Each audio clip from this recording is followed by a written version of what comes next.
Another question, which of the following is not a feature of pterygium?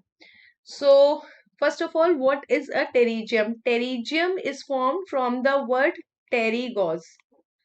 It is formed from the word pterygos. And pterygos means we have wing-shaped fold.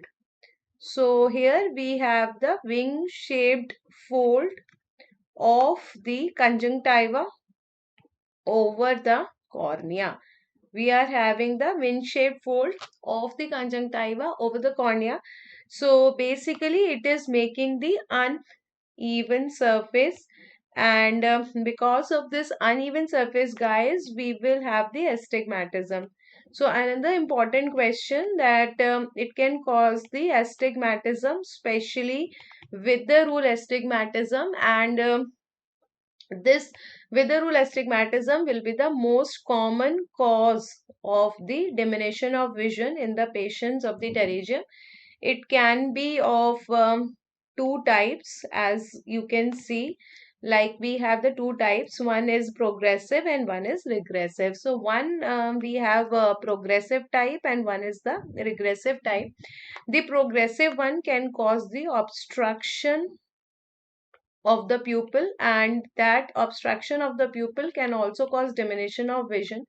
But when they are asking you the most common cause, that remains astigmatism only, because every pterygium will press the cornea, will cause the astigmatism, but every pterygium will not cause the obstruction of the pupil.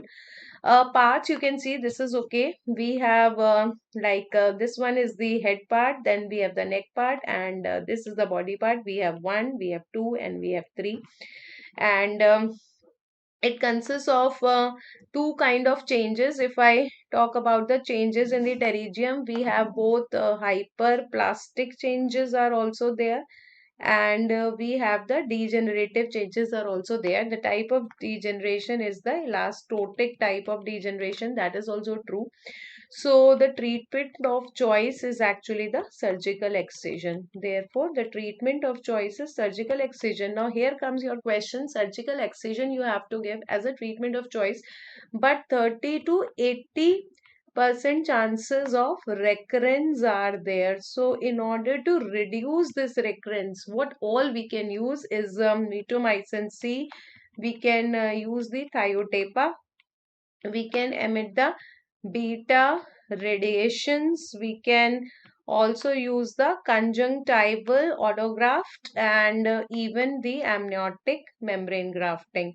So there are so many things that we can use. The basic purpose is that we don't have to leave that area raw. If you are doing the Bayer sclera technique, obviously the chances of recurrence are very high. So there are 30 to 80% chances of recurrence. That is why the answer is A.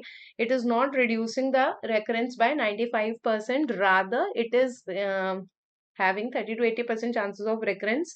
Another important thing is the Stalker's line. Stalker's line is also important in the pterygium, where we have the iron deposition. If we have the iron deposition in the pterygium, then that is called as the Stalker's line. So because pterygium is important, so I have discussed whole as a topic. I hope you have understood it, guys.